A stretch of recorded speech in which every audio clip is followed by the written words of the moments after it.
40년을 믿었는데 당신이 이렇게 날 무너뜨릴 줄은 몰랐어요. 그날의 기억을 떠올리면 가슴이 무거워져요. 평생 누군가를 의심해 본 적 없는 제가 이렇게 비참한 현실을 두 눈으로 똑똑히 보게 될 줄은 상상도 못했으니까요. 제가 믿었던 그 사람.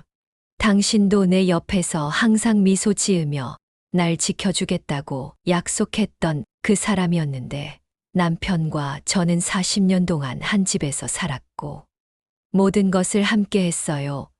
아이들을 키우고 부모님을 모셨고 IMF로 힘들었던 시절에도 서로 의지하며 살아왔어요. 하지만 사람은 어쩌면 겉으로 보이는 모습만으로는 다 알 수 없는 건가 봐요. 처음엔 아무것도 아니라고 생각했어요. 어쩌면 제 착각일지도 모른다고요. 하지만 시간이 지날수록 그 작은 의심은 제 머릿속을 가득 채워갔고 어느새 제 모든 일상을 삼켜버리고 말았어요. 3개월 전부터였어요. 남편은 매주 수요일마다 어딘가에 다녀왔어요. 늘 평범한 면바지에 티셔츠 차림으로 다니던 사람이 그날만 되면 다림질한 와이셔츠에 구두를 신고 나가더라고요. 중요한 약속이 있다고 했지만 누구를 만나냐고 물으면 대답이 항상 모호했어요. 누구와 어떤 이야기를 나누는지도 알려주지 않았고요. 남편의 작은 행동 하나하나가 그때부터 이상하게 느껴졌어요. 일주일에 한 번, 딱 그날만 달라지는 그의 모습이 왜 이렇게 제 가슴을 답답하게 만드는지 모르겠더라고요. 처음엔 설마 하는 마음으로 넘겼죠. 하지만 점점 그런 생각이 저를 갉아먹기 시작했어요. 그러다 결정적으로 남편 와이셔츠에서 낯선 향수가 났을 때 제 심장은 더 크게 요동쳤어요. 그 사람은 평생 향수를 한 번도 쓴 적이 없었거든요. 그렇다면 이 냄새는 어디서 온 걸까요? 설마 정말 다른 여자가 있는 걸까요? 이런 생각을 하는 제가 한심하게 느껴졌지만 멈출 수가 없었어요. 그러다 우연히 빨래를 하다가 그의 수첩을 발견했어요. 거기에는 낯선 주소와 일정들이 적혀 있었어요. 누구와 만나는지 정확히 알 수는 없었지만 주소를 보는 순간 이 주소에 어떤 비밀이 숨겨져 있을지 궁금해서 견딜 수가 없었어요. 남편의 행동을 지켜보면서 모든 일상이 의심으로 변하기 시작했어요. 아침에 커피를 타주는 손길도 퇴근길에 사오던 홍삼 스틱도 이제는 다 가식처럼 보였어요. 함께 마주 앉아 밥을 먹으면서도 다른 여자와도 이렇게 밥을 먹을까 하는 생각이 들었어요. 매일 밤 그 사람 곁에 누우면서도 제 머릿속에서는 그가 어딘가에서 다른 여자와 있을 거라는 생각이 떠나질 않았어요. 밤마다 베란다에 서서 어둠을 바라보며 한숨을 쉬곤 했어요. 이대로 살아도 괜찮을까 믿었던 사람을 의심하면서도 그를 사랑했던 시간들이 가슴을 더욱 아프게 했어요. 결국 결심했어요. 더는 이렇게 살 수 없다고 생각했어요. 남편의 차에 위치 추적기를 달았어요. 처음엔 손이 떨려서 몇 번이나 멈칫했어요. 누가 보면 어쩌나 싶어서 온몸이 식은땀으로 젖었죠. 하지만 이렇게라도 하지 않으면 저는 더 이상 잠을 잘 수도 먹을 수도 없을 것 같았어요. 그리고 매주 수요일마다 스마트폰을 통해 그 빨간 점을 지켜보기 시작했어요.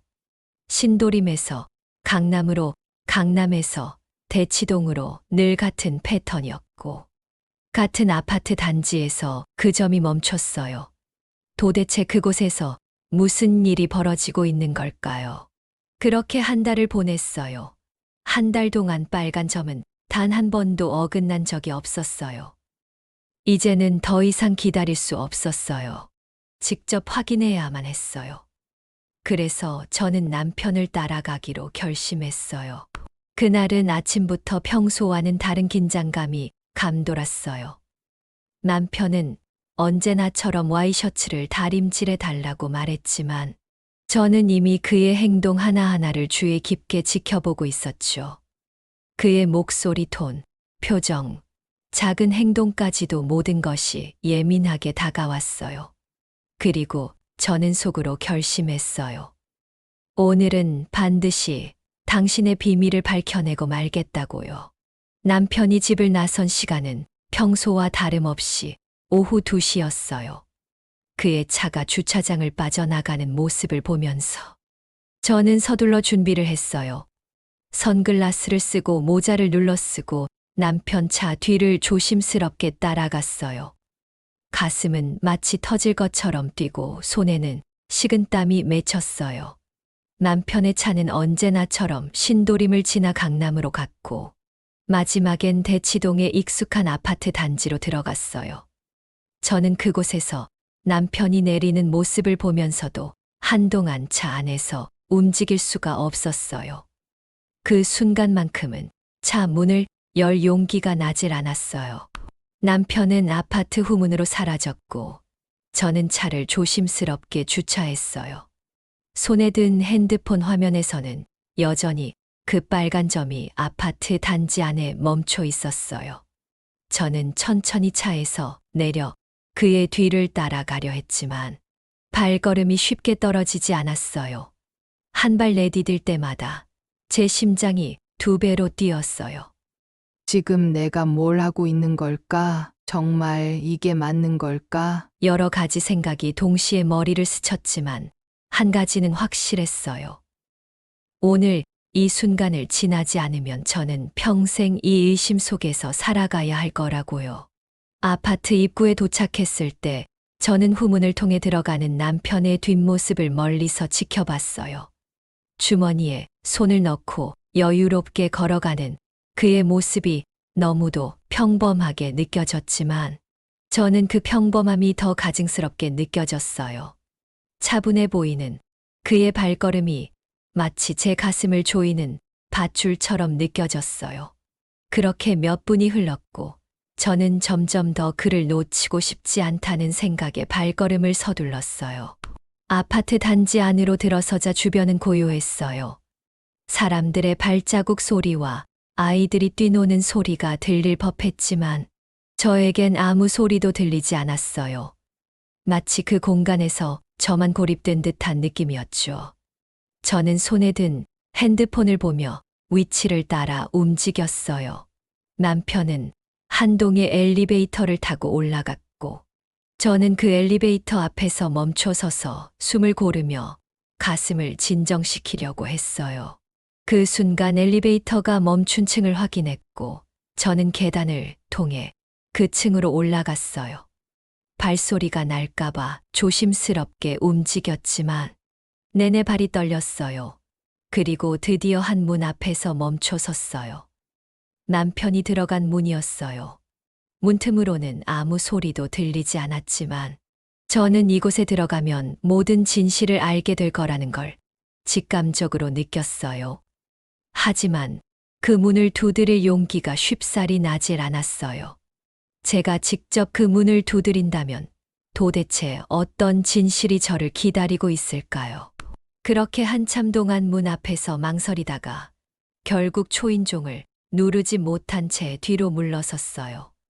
아파트 복도에서 주저앉아 한참을 울었어요. 제 자신이 너무 초라하고 한심하게 느껴졌어요. 하지만 도망치고 싶지 않았어요. 저는 그 자리에 주저앉아 스스로에게 물었어요. 도대체 내가 무엇을 위해 여기까지 온 걸까? 왜 내 삶이 이렇게 된 걸까? 그리고 정말 내가 원하는 게 무엇인지요? 한참을 그렇게 복도에 앉아 있다가 결국 저는 결심했어요. 돌아가지 않겠다고요. 진실을 확인하고 나서야 제가 다시 숨을 쉴 수 있을 것 같았어요. 그래서 저는 그 문 앞에서 일어나 다시 한번 용기를 내기로 했어요. 이번에는 문을 두드리는 대신 복도를 따라 내려와 후문 근처에 숨어서 기다리기로 했어요.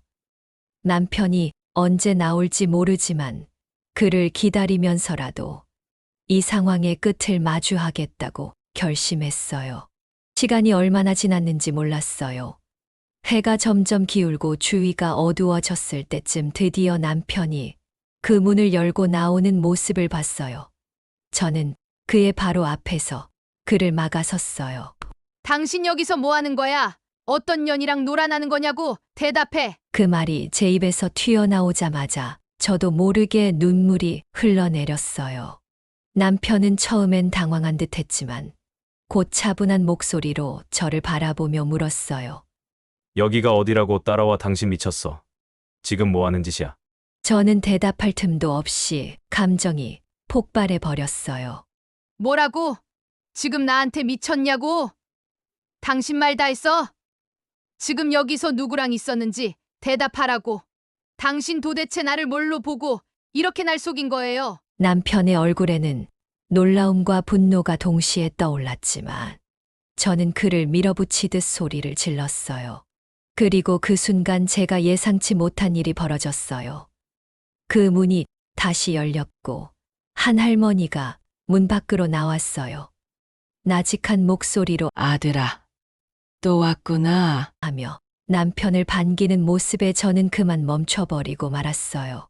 그 순간 모든 것이 멈춘 것 같았어요. 문을 열고 나온 할머니는 남편을 보며 따뜻하게 미소 짓고 계셨어요.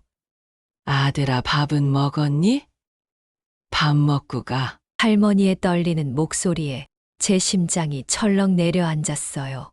제가 생각했던 모든 가정이 순식간에 무너지는 것 같았어요.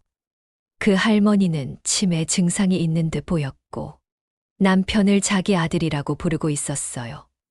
남편은 한숨을 쉬며 할머니의 손을 조심스럽게 잡고 말했어요. 어머니 아직 저녁 안 드셨죠? 오늘은 제가 반찬 좀 가져왔어요. 저는 멀리서 그 장면을 지켜보며 얼어붙은 채 움직일 수가 없었어요. 손에 쥐고 있던 핸드폰이 떨어질 뻔했지만 신경 쓸 겨를조차 없었어요. 머릿속에서는 온갖 혼란스러운 생각들이 뒤엉켰고 제 가슴은 복잡한 감정들로 터질 것 같았어요. 이게 대체 무슨 상황일까? 저 할머니는 누구일까? 그리고 왜 남편은 나에게 이 모든 걸 숨겼던 걸까? 남편은 할머니를 부축하며 집 안으로 들어갔어요. 저는 그 문이 닫히는 순간까지도 그 자리에 그대로 서 있었습니다. 눈물이 뺨을 타고 흘렀지만 이젠 화도 아니고 슬픔도 아닌 복잡한 감정들이 저를 잠식하고 있었어요. 그렇게 한참 동안 서 있다가 결국 저는 남편이 다시 나올 때까지 기다려 보기로 했어요. 약 2시간쯤 지났을까요? 남편이 다시 문 밖으로 나왔어요. 그의 손에는 비어있는 반찬통과 약봉지가 들려 있었어요. 저는 그를 멀리서 바라보다가 발걸음을 멈췄습니다. 내가 지금 말을 걸어야 할까? 아니면 그대로 돌아가야 할까? 수많은 생각이 머릿속을 지나갔지만 결국 저는 용기를 내어 남편을 불렀어요. 여보, 남편은 제 목소리에 깜짝 놀라며 돌아섰어요. 저를 보자 그의 얼굴에는 여러 감정이 한꺼번에 스쳐 지나갔어요. 놀라움, 슬픔, 그리고 약간의 분노도 섞여 있는 듯 했어요. 그의 손에 든 반찬통을 보며 떨리는 목소리로 말했어요. 저 할머니는 누구예요? 당신 여기서 도대체 무슨 일을 하고 있는 거예요? 남편은 한숨을 깊게 내쉬며 저를 바라보더니 조용히 말했어요. 집에 가서 이야기하자. 지금 여기서 이러지 말고. 저는 더 이상 버틸 수 없어서 그의 말대로 조용히 차에 올라탔어요. 남편도 조용히 운전석에 앉았고 우리는 아무 말 없이 집으로 향했어요. 차 안은 숨 막힐 듯한 정적만이 가득했어요. 집에 도착하자 남편은 와이셔츠를 벗어 소파 위에 던져두고 한참 동안 거실 한가운데 서 있었어요. 저도 그를 따라 거실로 들어가 말없이 서 있었어요. 그리고 마침내 남편이 입을 열었어요. 저 할머니는 내 은인의 부인이셔. 당신이 기억할지 모르겠지만 우리가 결혼하기 전 내가 얼마나 힘들었는지 알잖아. 그때 나는 죽음까지 생각했어. 벼랑 끝에 서 있던 나를 거두어 주셨지. 그래서 지금의 내가 있을 수 있게 해주셨어. 당신과의 결혼도 그분 덕분에 가능했어. 그런데 그분이 작년에 돌아가셨고 부인께서 혼자 남으셨지. 치매 증상이 심해지셔서 요양시설에 모시려고 했는데 끝내 거부하셨어. 그래서 내가 매주 수요일마다 찾아가서 필요한 물건을 챙기고 반찬을 가져다 드리고 있었어. 남편의 말은 분명 논리적이고 차분했지만 제게는 너무 큰 충격으로 다가왔어요. 왜 그걸 나에게 말하지 않았냐고요? 왜 나를 이렇게까지 의심하게 놔뒀냐고요? 그동안 얼마나 힘들었는지 아냐고 저는 울면서 그에게 쏟아냈어요. 남편은 고개를 숙이고 잠시 침묵하다가 조용히 말했어요. 내가 말하면 당신도 같이 가겠다고 할 게 뻔했으니까. 당신 허리도 안 좋고 힘든데 굳이 나까지 더 힘들게 하고 싶지 않았어. 그러니까 혼자 해결하려고 했던 거야.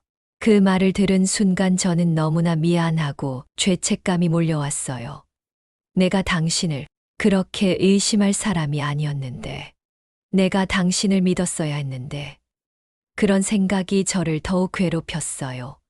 하지만 이미 모든 것이 무너져 버렸다는 사실을 깨닫는 데는 오랜 시간이 걸리지 않았어요. 남편은 제 얼굴을 똑바로 보지도 않고 조용히 방으로 들어가 문을 닫아버렸어요. 저는 텅 빈 거실에 혼자 앉아 울고 또 울었어요. 내가 무너뜨린 이 모든 것을 다시 회복할 방법은 없는 걸까요? 그날 밤은 아마 제 인생에서 가장 긴 밤이었을 거예요. 남편은 방 안에서 나오지 않았고, 저는 거실 소파에 앉아 계속 울었어요. 거실 한편에 걸린 결혼 사진을 바라보며 그때의 기억들을 떠올렸어요. 결혼식 날 남편은 빌려 입은 양복에 어색한 미소를 지으며 저를 바라봤고, 저는 그런 그의 모습이 그렇게 사랑스러웠어요. 평생 나만 바라보며 살겠다는 그의 맹세가 지금은 마치 가슴에 박힌 가시처럼 아프게 느껴졌어요. 그날 밤은 시간이 멈춘 것 같았어요. 시계 초침 소리만이 정적을 깨며 계속해서 귀에 울렸어요. 아침이 되자 남편은 조용히 방문을 열고 나왔어요. 하지만 그의 표정은 여전히 차가웠어요. 저는 그가 나에게 무슨 말을 할지 무서워서 쉽게 입을 열 수 없었어요. 그가 식탁에 앉아 커피를 마시는 모습을 바라보며 저는 겨우 떨리는 목소리로 말을 꺼냈어요. 여보, 정말 미안해요. 내가 당신을 그렇게 의심하다니 내 행동이 너무 무례했어요. 하지만 내 말을 듣지도 않고 고개를 젓는 그의 모습은 저를 더욱 슬프게 했어요. 남편은 커피잔을 내려놓고 깊은 한숨을 내쉬더니 조용히 입을 열었어요. 당신이 나를 그렇게까지 의심했을 줄은 몰랐어. 내가 당신한테 얼마나 더 믿음을 줘야 했는지 모르겠어. 하지만 이제는 다 소용없는 일이겠지. 그의 목소리는 너무도 차가웠고 저는 그의 말 한마디 한마디에 가슴이 찢어지는 것 같았어요. 그날 이후 우리 집은 완전히 변해버렸어요. 아침마다 늘 들리던 그의 다정한 인사도 사라졌고 퇴근 후에 나누던 일상적인 대화도 없었어요. 그는 마치 나와 아무 관련 없는 사람처럼 조용히 집을 오갔고 저는 그가 있는 공간에 함께 있는 것이 점점 더 어려워졌어요. 거실. 소파에 혼자 앉아 그의 방문을 바라보며 한참을 울곤 했어요. 내가 왜 이렇게 모든 걸 망쳐버렸는지 후회했지만 이미 돌이킬 수 없다는 것을 알고 있었어요. 며칠 뒤 그는 식탁 위에 하얀 서류 봉투를 올려놨어요. 처음엔 무엇인지 몰랐지만 봉투를 열어본 순간 제 손이 떨리기 시작했어요. 이혼 서류였어요. 그 서류를 바라보는 동안 제 머릿속은 완전히 하얘졌어요. 그가 이렇게까지 결심한 것을 보니 이제는 정말 끝이구나 하는 생각에 숨이 막혔어요. 서류 속 그의 서명 아래 제가 이름을 적는 순간 우리의 40년이 끝나는 거라는 사실을 받아들이기가 너무나 힘들었어요. 그에게 이유를 물었지만 그는 짧게 대답했어요. 내가 당신을 의심하지 말라고 아무리 말해도 당신은 믿지 않았잖아. 내가 아무리 노력해도 당신은 결국 나를 배신자로 몰았어. 그의 말이 너무나 날카롭게 느껴졌어요. 평소 온화하던 그의 모습은 온데간데 없이 사라졌고 그 자리에 남은 건 차가운 얼굴뿐이었어요. 저는 어떻게든 그를 붙잡으려 했지만 그에게는 더 이상 저를 향한 마음이 남아있지 않은 것 같았어요. 서류를 놓고 며칠 동안 아무 말 없이 시간을 보냈어요. 저는 그에게 용서를 구하기 위해 노력했지만 그는 저를 외면했어요. 그가 집을 떠날 준비를 한다는 것을 직감했을 때 저는 더 이상 참을 수 없었어요. 거실 한가운데 무릎을 꿇고 울며 매달렸어요. 여보, 내가 정말 잘못했어. 당신을 믿었어야 했는데 내가 너무 바보 같았어. 제발 한 번만 나를 용서해줘. 하지만 그는 제 울음소리에도 전혀 반응하지 않았어요. 그리고 며칠 후 그는 집을 떠났어요. 그날 아침도 평소와 다르지 않았어요. 그는 와이셔츠를 차분히 다림질한 뒤 커피를 한 잔 마시고 말없이 현관문을 나섰어요. 저는 그를 붙잡으려 했지만 그가 한 마지막 말이 제 발걸음을 멈추게 했어요. 이제 와서 나를 붙잡는다고 달라질 게 있을까? 그의 말은 너무나 단호했고 남편이 떠난 이후 집은 더욱 고요해졌어요. 그의 발소리조차 들리지 않는 이 집은 너무나 텅 비어 있는 것처럼 느껴졌어요. 거실 소파에 앉아 그의 자리를 바라보며 나는 정말 모든 걸 잃었구나 하는 생각을 했어요. 그리고 다시는 되돌릴 수 없다는 사실을 받아들이는 데에는 오랜 시간이 걸리지 않았어요. 그 이후로 저는 자식들에게 연락을 해보려 했지만 그들조차 저를 외면했어요. 큰아들은 어머니, 어떻게 아버지를 그렇게까지 의심하실 수가 있어요라고 말하며 저를 탓했고, 작은아들은 더 이상 우리 가족에게 연락하지 말라는 말을 남기고 전화를 끊어버렸어요. 손주들도 저를 피하는 게 느껴졌어요. 마치 제가 모든 사람에게서 버림받은 기분이었어요. 결국 저는 혼자 남게 되었어요. 거실에 앉아 우리의 결혼 사진을 보며 울고 또 울었어요. 내가 왜 이렇게 어리석었는지, 그동안 쌓아온 모든 믿음과 사랑을 왜 내 손으로 무너뜨렸는지 매일 후회하며 살았어요. 남편이 떠난 지 몇 주가 지났지만 집 안은 여전히 그의 흔적으로 가득했어요. 현관에 놓인 그의 낡은 구두와 옷장 한 구석에 걸린 와이셔츠까지 모두가 그가 곁에 있는 것처럼 느껴졌지만 동시에 그가 다시는 돌아오지 않을 거라는 현실이 저를 더욱 힘들게 했어요. 아침마다 커피를 타던 습관이 여전히 남아 있었지만 그 커피잔을 둘 사람은 이제 없었어요. 저는 점점 더 외로움에 잠식당했어요. 가족과의 관계도 완전히 끊어졌고 이웃들의 시선은 차갑게 느껴졌어요. 아파트 복도를 지날 때마다 들리는 소근거림은 나를 더욱 작아지게 만들었어요. 남편이 치매를 앓는 할머니를 돌보고 있었다는 사실이 밝혀졌지만 이미 저를 향한 시선은 돌이킬 수 없게 변해버렸어요. 모두가 나를 남편을 의심한 아내로 기억하고 있었어요. 한 번은 큰아들에게 마지막으로 연락해 보려 했어요.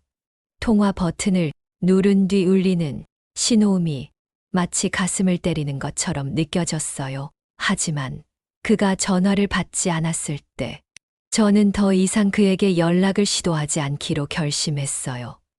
작은 아들에게도 마찬가지였어요. 이제는 그들마저도 나를 멀리하게 만들었다는 죄책감에 견딜 수 없었어요. 요양원에 있는 할머니를 찾아가 볼까도 생각했지만 차마 그럴 용기가 나지 않았어요. 내가 남편과의 관계를 망쳐놓고도 할머니 앞에 서는 게 옳은 일일까? 그곳에 가면 더 깊은 죄책감만 남지 않을까 하는 생각이 들었어요. 그래서 결국 집 안에 틀어박힌 채 하루하루를 보내기 시작했어요. 그렇게 시간이 흐르며 나는 나를 돌아보기 시작했어요. 내가 왜 남편을 그렇게 의심했는지, 내가 왜 진실을 직접 물어보지도 않고 혼자 판단하고 결론을 내렸는지 계속해서 나 자신을 질책했어요. 한 달 전 그 밤으로 돌아갈 수 있다면 그를 믿겠다고 말하고 싶었어요. 함께 가겠다고 말하고 싶었어요. 하지만 시간은 결코 되돌릴 수 없다는 걸 깨달았어요. 그 후로도 매주 수요일이 되면 제 가슴은 더 크게 울렁거렸어요. 남편이 매주 수요일마다 떠났던 그 시간은 이제 제게는 가장 고통스러운 시간이 되어버렸어요. 그가 왜 그랬는지 모든 것을 알게 되었음에도 불구하고 내가 그의 행동을 이해하지 못했던 시간들이 자꾸만 떠올랐어요. 결혼 앨범을 꺼내며 과거를 되짚어 본 날이 있었어요. 앨범을 넘기며 우리는 얼마나 많은 시간을 함께 했는지를 깨달았어요. 우리 아이들이 처음 걸음을 떼던 순간들, 가족 여행을 갔던 추억들, 그리고 사소하지만 소중했던 모든 날들이 그 앨범 속에 담겨 있었어요.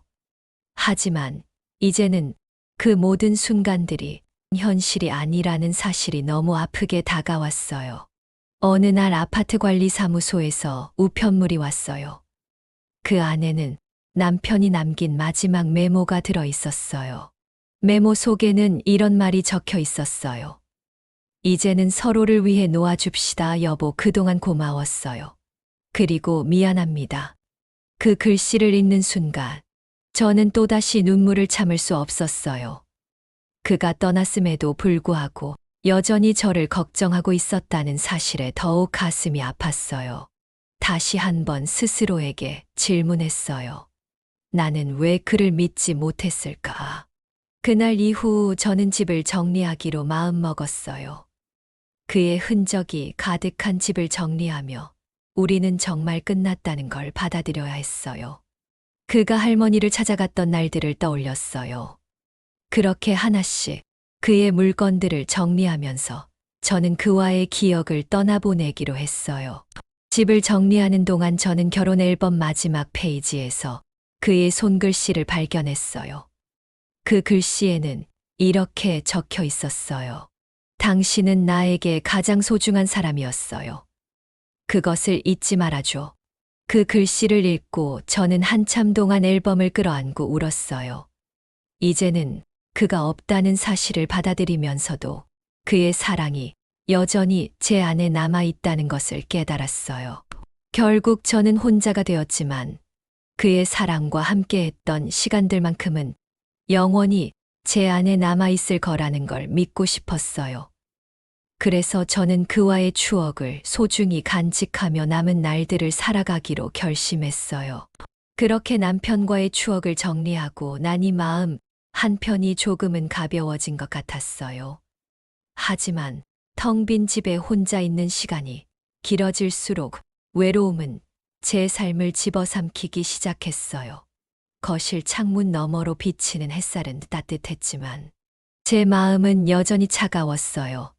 텅 빈 식탁에서 혼자 밥을 먹으며 내가 정말 이대로 살아가야 하는 걸까라는 생각이 머릿속을 떠나지 않았어요. 어느 날 저는 용기를 내어 밖으로 나가보기로 했어요. 그동안 마트조차 늦은 시간에만 몰래 다녔지만 이번엔 조금 다르게 해보고 싶었어요. 사람들이 저를 어떻게 생각하든 그들의 시선이 나를 움츠러들게 할지라도 나 자신을 위해 밖으로 나가고 싶었어요. 그렇게 결심하고 동네 공원을 찾아갔어요. 공원에 도착했을 때 저는 오래전 남편과 함께 이곳을 걸었던 기억이 떠올랐어요. 남편은 늘 제 손을 잡아주며 천천히 걸었고 우리는 가끔 벤치에 앉아 소소한 이야기들을 나눴어요. 하지만 오늘의 공원은 너무도 달라 보였어요. 남편의 부재가 이렇게 크게 느껴질 줄은 몰랐어요. 벤치에 혼자 앉아 주위를 둘러보니 사람들이 삼삼오오 모여 웃고 떠드는 모습이 제게는 너무 멀게만 느껴졌어요. 벤치에 오래 앉아 있던 중 한 할머니가 다가오셨어요. 낯선 분이었지만 따뜻한 미소를 지으며 말을 걸어오셨어요. 혼자 계세요? 무슨 고민이라도 있으신가요? 그분의 말에 저는 순간 울컥했어요. 하지만 최대한 태연한 척하며 고개를 끄덕였어요. 할머니는 제 옆에 앉으며 조용히 말씀하셨어요. 사람은 혼자서 다 짊어질 필요 없어요. 누구나 무거운 짐이 있잖아요. 그 짐을 나누면 조금은 가벼워질 수 있어요. 그분의 말은 제게 큰 위로가 되었어요. 저는 처음으로 제 이야기를 조금 꺼내 보았어요. 남편과 있었던 일, 그리고 지금 내가 느끼는 외로움과 후회에 대해서요. 할머니는 조용히 제 이야기를 들어주시며 고개를 끄덕이셨어요. 그러더니 말씀하셨어요. 누구에게나 선택의 순간이 있죠. 그 선택이 옳았든 틀렸든 그걸 이겨내고 살아가는 게 중요한 거예요. 그날 이후 저는 조금씩 밖으로 나가보기 시작했어요. 동네에서 만난 사람들과 간단히 인사를 나누고 마트에서도 당당히 쇼핑을 했어요. 물론 여전히 저를 바라보는 시선들이 불편하게 느껴졌지만 그것에만 집중하지 않으려 했어요. 사람들에게 다시 나를 보여주는 것이 쉽지는 않았지만 내가 내 삶을 계속 살아가야 한다는 의지가 조금씩 생기고 있었어요. 그렇게 하루하루를 보내던 어느 날, 요양원에 있던 할머니의 소식을 들었어요. 남편이 여전히 매주 수요일마다 그곳을 찾고 있다는 얘기였어요. 그 이야기를 듣는 순간 복잡한 감정이 밀려왔어요. 내가 그를 잃었지만 그는 여전히 누군가를 위해 애쓰고 있다는 사실이 부럽기도 하고 슬프기도 했어요. 그럼에도 불구하고 저는 다시 한번 용기를 내어 요양원을 찾아가 보기로 했어요.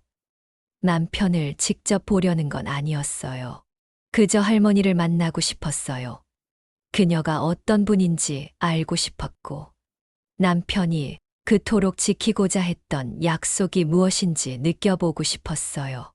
요양원 문을 열고 들어섰을 때 저는 순간 발걸음이 멈췄어요. 복도의 끝에서 할머니가 휠체어에 앉아 창밖을 바라보고 계셨어요. 그녀 옆에는 남편이 앉아 있었어요. 그는 그녀에게 따뜻한 미소를 지으며 뭔가를 설명하고 있었어요. 저는 멀리서 그 장면을 보고 눈물이 고였어요. 그의 뒷모습이 이렇게도 다정해 보인 적이 없었어요. 그가 나를 발견할까봐 저는 조용히 복도를 지나 그녀의 방으로 들어갔어요.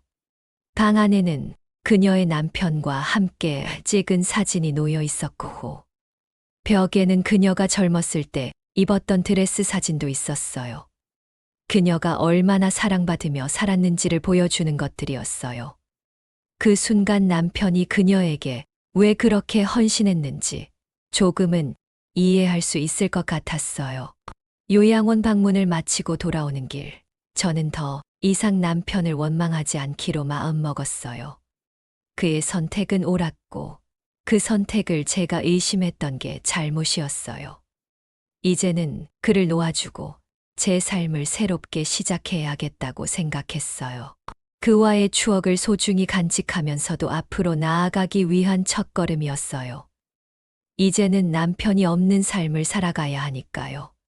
그리고 그 과정에서 제가 얼마나 그를 사랑했는지, 그리고 여전히 사랑하고 있는지를 다시 한번 깨닫게 되었어요. 저는 혼자 남았지만 이제는 조금 더 자신감 있게 살아가기로 했어요. 그의 사랑은 제게 여전히 남아 있으니까요. 그의 희생과 헌신은 내가 앞으로 살아갈 용기가 되어 주었으니까요. 시간이 더 흐르면서 저는 조금씩 제 삶을 되찾기 시작했어요.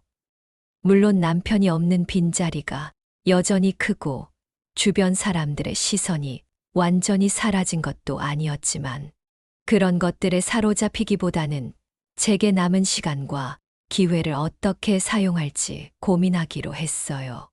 혼자 지내는 시간이 많아지면서 저는 자연스럽게 나 자신을 돌아보는 시간을 가질 수 있었어요. 40년 동안 가정을 위해 살면서 정작 제 자신을 위해 해본 일이 별로 없다는 사실을 깨달았어요. 그동안은 아이들을 키우고 남편을 뒷바라지하며 제 삶을 희생하는 게 당연하다고 여겼지만 이제는 제게 남은 시간을 어떻게 써야 할지 진지하게 생각해야 한다고 느꼈어요. 그렇게 생각이 정리되면서 저는 오랫동안 묻어두었던 제 꿈과 관심사를 떠올리기 시작했어요. 젊었을 때 좋아했던 그림 그리기, 꽃꽂이, 그리고 요리 연구 같은 일들이 생각났어요. 하지만 그동안은 늘 바쁘다는 이유로 미뤄뒀었죠. 이젠 그럴 필요가 없었어요. 저는 작게나마 시작하기로 했어요. 먼저 동네 문화센터에서 열리는 그림 수업에 등록했어요. 첫 수업 날, 낯선 사람들 사이에 앉아 스케치북을 펴는 게 조금 어색했지만 붓을 손에 들고 캔버스를 채우기 시작하자 오래전의 기억이 되살아나는 것 같았어요. 색을 섞고 붓질을 하면서 마음이 차분해졌고 완성된 그림을 보며 스스로에게 조금씩 자신감이 생겼어요. 그림 외에도 동네의 작은 봉사 모임에 참여하기 시작했어요.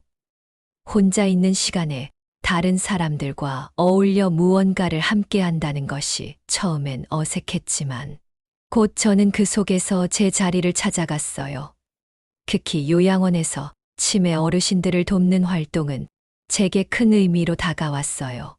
남편이 왜 매주 수요일마다 요양원을 찾았는지 조금은 이해할 수 있었고, 저 또한 그곳에서 따뜻한 손길을 전하며 제 상처를 치유할 수 있었어요. 어느 날 요양원에서 만난 한 어르신이 제 손을 꼭 잡으며 말했어요. 아이고, 손이 참 따뜻하네. 고마워요. 그 한마디가 제게는 큰 힘이 되었어요. 내가 여전히 누군가에게 도움이 될 수 있다는 사실이, 그리고 그들이 제 손길로 위로받는다는 사실이 저를 더욱 강하게 만들어 주었어요. 아이들과의 관계도 천천히 회복되기 시작했어요. 처음엔 그들이 저를 외면했지만 꾸준히 손편지와 메시지를 보내면서 제 진심을 전했어요. 내가 잘못한 부분을 인정하고 그들에게 용서를 구하며 다시 함께할 수 있기를 바란다고 전했어요. 시간이 걸렸지만 결국 큰아들로부터 답장이 왔어요. 어머니, 아버지가 얼마나 고생하셨는지. 이제야 알 것 같아요. 어머니도 많이 힘드셨죠. 그 말은 제가 오랫동안 기다렸던 위로였고, 그날 저는 한참을 울었어요. 작은 아들과도 점차 대화를 시작했어요.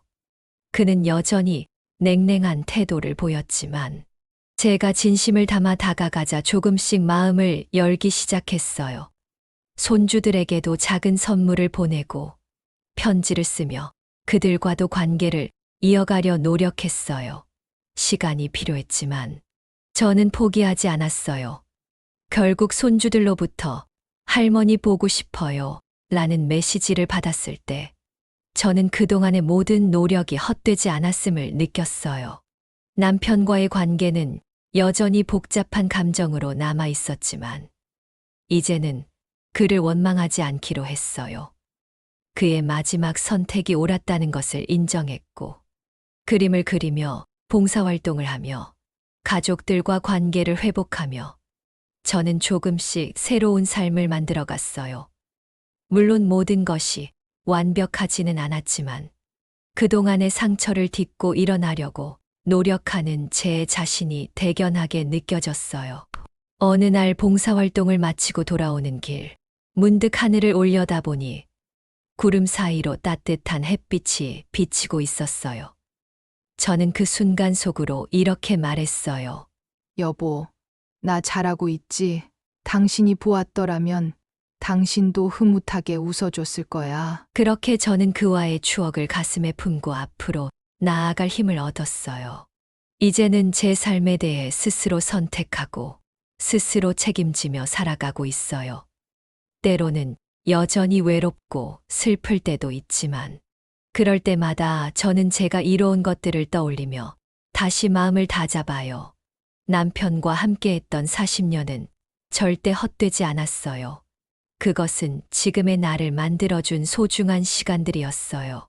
이제 저는 그 시간을 발판 삼아 앞으로의 삶을 살아가기로 결심했어요. 남편과의 관계가 끝났다고 생각했던 어느 날, 저는 요양원에서 봉사활동을 하다가 그를 다시 마주하게 되었어요. 그날은 다른 날들과 다를 것 없이 평범하게 시작되었죠. 치매 어르신들에게 간단한 간식과 물을 챙겨드리고 휠체어를 밀어드리며 시간을 보내고 있었어요. 그런데 복도 끝에서 익숙한 뒷모습이 보이는 겁니다. 처음엔 잘못 본 줄 알았어요. 하지만 그가 천천히 휠체어를 밀며 할머니와 대화하는 모습을 보니 확신할 수 있었어요. 그는 여전히 매주 이곳에 와서 할머니를 돌보고 있었어요. 그리고 그의 모습은 제가 기억하던 그대로였지만 한층 더 깊어진 고요함과 따뜻함이 느껴졌어요. 저는 한동안 그를 멀리서 바라보기만 했어요. 무언가 말을 걸고 싶었지만 쉽게 용기가 나지 않았어요. 우리가 마지막으로 대면했던 그날의 기억이 머릿속을 떠나지 않았거든요. 내가 그를 얼마나 깊이 상처 입혔는지를 알기에 지금 그를 불러 세워도 될지 자신이 없었어요. 그러나 그 순간 할머니가 고개를 돌리며 저를 보고 환하게 웃으셨어요. 아가씨, 또 왔구나. 고맙네. 그 말에 남편도 저를 돌아봤어요. 우리의 시선이 마주친 순간 시간이 멈춘 듯한 느낌이 들었어요. 그의 얼굴에는 놀라움과 약간의 긴장이 섞여 있었지만 동시에 묘한 안도감도 느껴졌어요. 저는 천천히 그에게 다가갔어요. 그리고 떨리는 목소리로 인사했어요. 여보, 오랜만이에요. 그는 조용히 고개를 끄덕이며 말했어요. 여기서 당신을 보게 될 줄은 몰랐어요. 그의 목소리는 차분했지만 그 안에 담긴 감정은 복잡해 보였어요. 우리는 그 자리에서 간단히 인사를 나누고 할머니를 돌보는 일을 함께 하기로 했어요. 휠체어를 밀며 할머니가 좋아하는 꽃들에 대해 이야기하고 그녀의 이야기에 웃음 지을 때마다 우리는 조금씩 예전에 익숙했던 감정을 되찾는 것 같았어요. 할머니가 방으로 돌아가신 뒤 우리는 요양원 옆 작은 정원에 앉아 마주 보게 되었어요. 저는 그에게 용기를 내어 조심스럽게 말했어요. 미안해요. 여보, 그동안 당신을 그렇게 의심하고 몰아붙였던 게 너무 후회돼요. 내가 잘못했어요. 그의 눈동자가 잠시 흔들리는 것 같았지만 그는 아무 말 없이 고개를 숙인 채 있었습니다. 한참의 침묵 끝에 그는 입을 열었어요. 나도 당신을 이해하지 못한 부분이 있었을 거야 하지만 이제 와서 뭐라고 할 수 있을지 모르겠어. 우리는 너무 멀리 와 버렸으니까. 그의 말에 제 가슴이 찢어질 것 같았지만 저는 포기하지 않기로 했어요. 여보, 우리 너무 늦은 걸까? 다시 시작할 수는 없을까? 그의 눈빛이 저를 깊이 응시했어요. 그리고 한참 동안 아무 말이 없던 그는 조용히 말했어요. 글쎄, 나도 그걸 모르겠어. 다만 지금의 당신을 보니 내가 기억하던 당신과 조금은 달라진 것 같아. 그 말은 희망처럼 들렸어요. 저는 그의 곁에 앉아 우리가 함께한 시간들을 이야기하기 시작했어요. 우리가 처음 만났을 때, 결혼식 날, 아이들이 태어났던 순간들, 그리고 함께했던 사소한 일상까지요. 그는 조용히 제 이야기를 들으며 가끔 고개를 끄덕였고 이따금 웃음을 지어 보이기도 했어요. 그날 우리는 오래도록 대화했어요. 서로에게 미처 하지 못했던 말들, 오해했던 부분들, 그리고 후회와 감사의 마음까지 솔직하게 털어놓았어요. 그리고 저는 그에게 마지막으로 물었어요. 여보, 아직 나를 사랑해 줄 수 있나요? 그는 잠시 망설이다가 고개를 끄덕였어요. 그래. 사랑해 하지만 그 사랑이 예전 같지는 않을지도 몰라. 나도 변했고 당신도 변했으니까요. 그의 말은 현실적이었지만 저는 그 안에서 희망을 보았어요. 그날 이후로 우리는 천천히 다시 서로를 알아가기로 했어요. 남편은 여전히 매주 요양원을 찾았고 저는 봉사활동을 통해 그와 종종 마주치며 함께 시간을 보냈어요.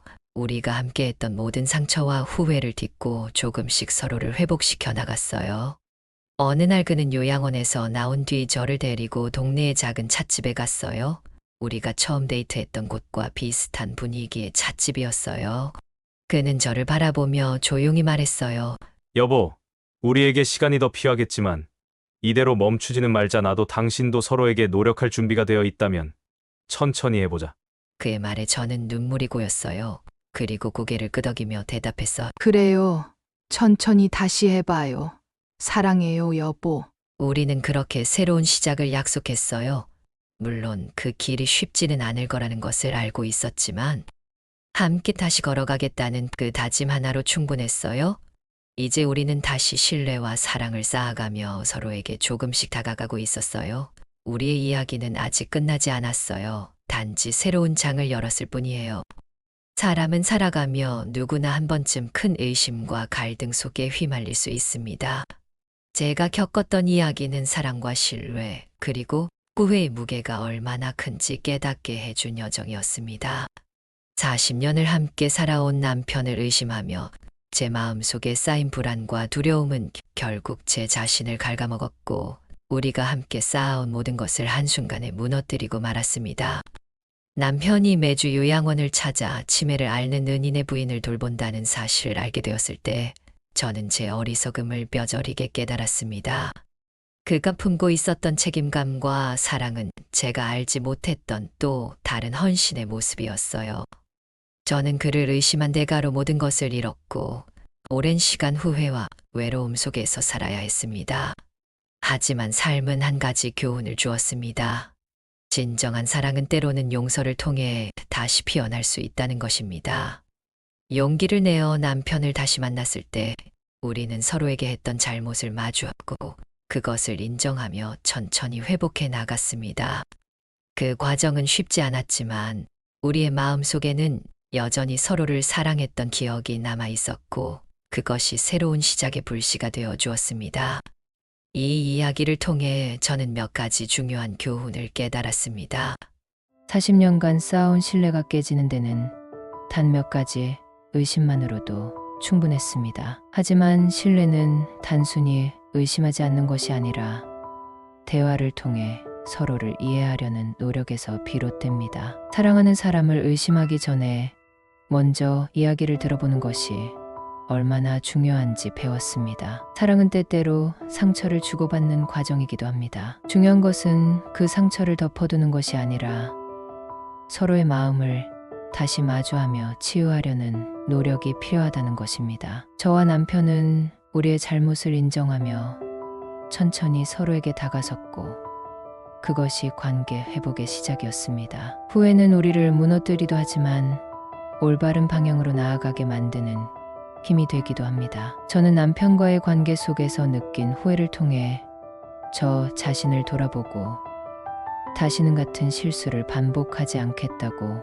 결심할 수 있었습니다. 결혼 생활 동안 저는 제 자신을 잊고 살았습니다. 하지만 남편과의 갈등을 통해 스스로를 되돌아보며 제 삶을 소중히 여기는 법을 배웠습니다. 내가 행복해야 사랑하는 사람에게도 행복을 줄 수 있다는 것을 깨달았어요. 이제 제 삶은 과거와는 조금 다릅니다. 여전히 많은 것이 완벽하지 않고 해결되지 않은 문제들도 남아있겠지만 저는 남편과의 새로운 시작을 만들어가고 있습니다. 그리고 무엇보다 제 자신을 위해 그리고 저를 둘러싼 소중한 사람들을 위해 매일 조금씩 나아가려고 노력하고 있습니다. 여러분께 이 이야기를 통해 전하고 싶은 말은 사랑은 단순한 감정이 아니라 꾸준한 노력과 이해 그리고 신뢰를 쌓아가는 과정이라는 것입니다. 의심과 불안이 찾아올 때 그것에 휘둘리기보다는 대화하고 서로를 바라보며 함께 문제를 해결하려는 용기를 가지세요. 그리고 혹여 잘못된 선택을 했더라도 너무 자책하지 마세요. 후회는 새로운 시작의 기회가 될 수 있습니다. 우리는 모두 불완전한 존재이지만 그 불완전함 속에서도 서로를 이해하고 사랑하며 살아가는 법을 배울 수 있습니다. 끝으로 사랑은 때로는 우리를 시험하지만 그 시험을 통해 더 단단하고 깊어진 사랑을 만들어낼 수 있다는 것을 잊지 말아주세요.